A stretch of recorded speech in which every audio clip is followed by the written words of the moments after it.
Some heists made headlines for the money they stole, but one of them made history for something far bigger.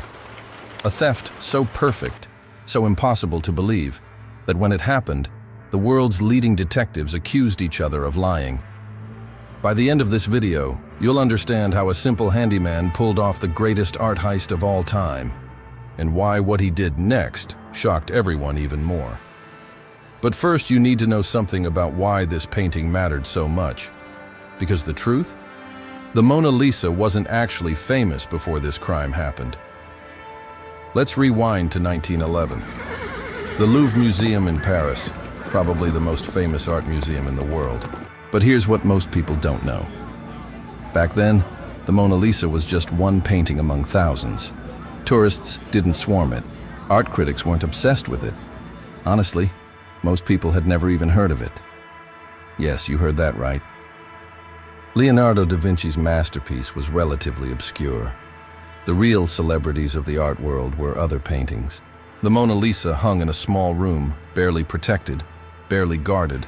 No velvet ropes, no cameras, no fancy security systems. In fact, it was just there, vulnerable in ways we can barely imagine today. The painting itself is small, just 77 by 53 centimeters. It could fit in a briefcase, and that detail? That's going to become very important in just a moment. On the morning of August 21st, 1911, absolutely nothing seemed different at the Louvre. Hundreds of visitors walked through its halls. Guards did their rounds. Everything was normal. But by the end of that day, something would happen that would change art history forever. Enter Vincenzo Peruggia.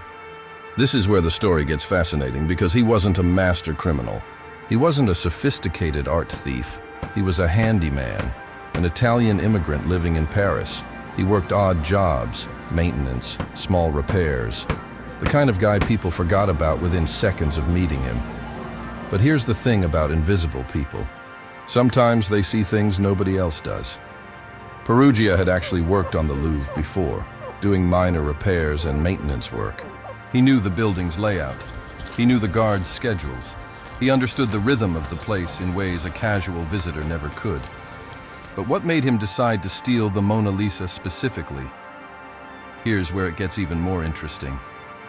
Peruggia had a reason that, in his mind, was completely justifiable. He believed Leonardo da Vinci's masterpiece belonged in Italy, not France. He saw himself as a patriot, not a criminal. He was going to steal it back for his homeland. That mindset is crucial because it made him bold. He wasn't stealing for money. He wasn't stealing for fame. He was stealing because of principle.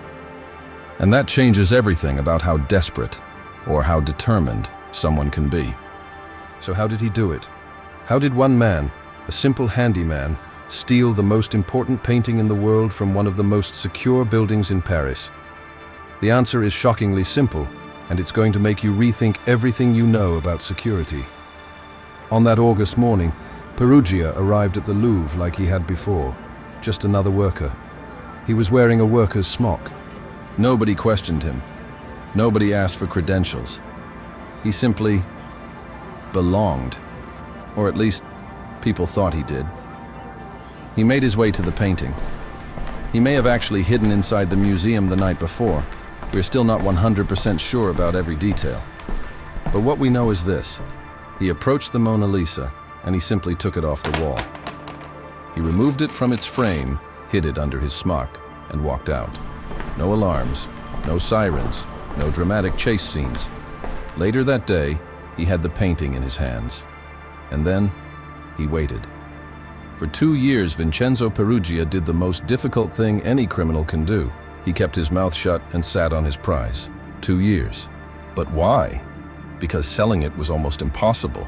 How do you sell the most famous painting in the world? Where do you even go? To a black market?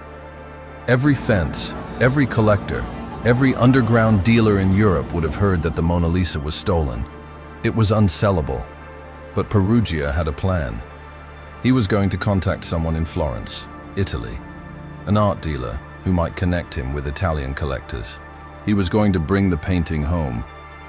What he didn't expect was what would happen when his name was finally revealed. When the theft was discovered, the Louvre went into chaos. The police couldn't believe what they were hearing. The Mona Lisa? Gone? It wasn't possible, but it was true. The investigation became international. Every major detective in Europe was brought in. Scotland Yard from London. The best minds in law enforcement. They questioned hundreds of people. They searched art dens across the continent. And yet, nothing. The theories were wild. Some people thought it was an elaborate hoax. Others believed the French government had hidden it. Some even accused the Louvre of making it all up for insurance purposes. The conspiracy theories were everywhere. But here's something that shocked the world at the time. One of the most famous artists alive, Pablo Picasso, was actually brought in for questioning. Yes, that Picasso, the revolutionary painter, the master of Cubism. One of the most important artists of the 20th century was suspected of stealing the Mona Lisa. Why? Well, Picasso had connections to the Paris underground art scene. He was known for pushing boundaries, for being bold and unpredictable. Some people theorized that maybe he'd orchestrated the theft to prove a point about art, or to challenge the establishment. The police took it seriously enough to interrogate him. Picasso was terrified. He admitted he'd purchased some stolen artworks before, which made the situation even worse. For a moment, he thought he might actually be accused of the biggest art crime in history, but investigators eventually cleared him. He had nothing to do with it. Still, the fact that Picasso was even suspected shows just how explosive this case was. It wasn't just about a missing painting. It was about art, revolution, power, and the underground world of high culture in early 20th century Paris. But here's where it gets really strange. The theft made the Mona Lisa famous. Overnight. Newspapers that had never mentioned the painting were suddenly featuring it on front pages. Art critics who'd ignored it for centuries were now writing passionate essays about its importance. The theft didn't diminish its value. It multiplied it 1,000 times over. The painting became a legend, and it had never been more desired. Meanwhile, Peruggia was sitting in a hotel room in Florence with the actual painting, trying to sell it. He made contact with an art dealer, but that dealer was suspicious. So suspicious, in fact, that he contacted the police. And in December 1913, 2 years after the theft, Vincenzo Peruggia was finally arrested. But here's what happened next, and this is the part that nobody expects.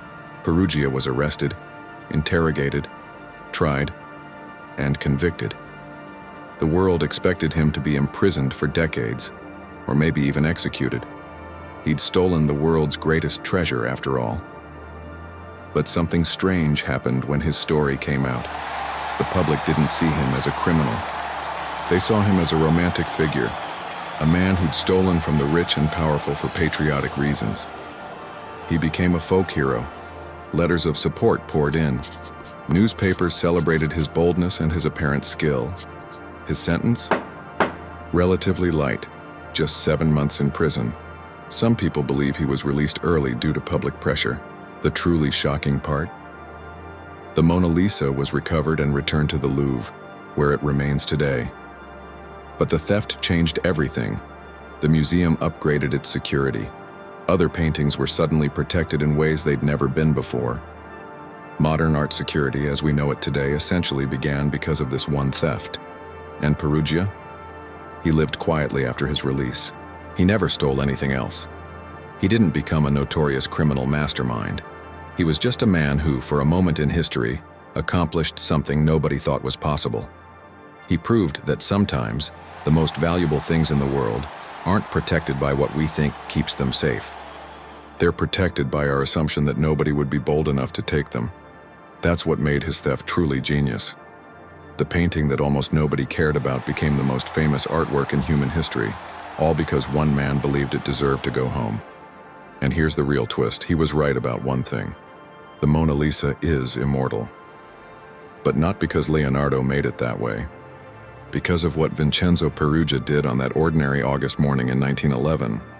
So the question isn't, how did he steal the Mona Lisa? The real question is, what was it about that painting that made the whole world fall in love with it only after it was stolen? If you love stories about famous crimes, mysteries that shaped history, or art that changed the world, hit that subscribe button. And let me know in the comments, if you could recover any stolen artwork in history, what would it be?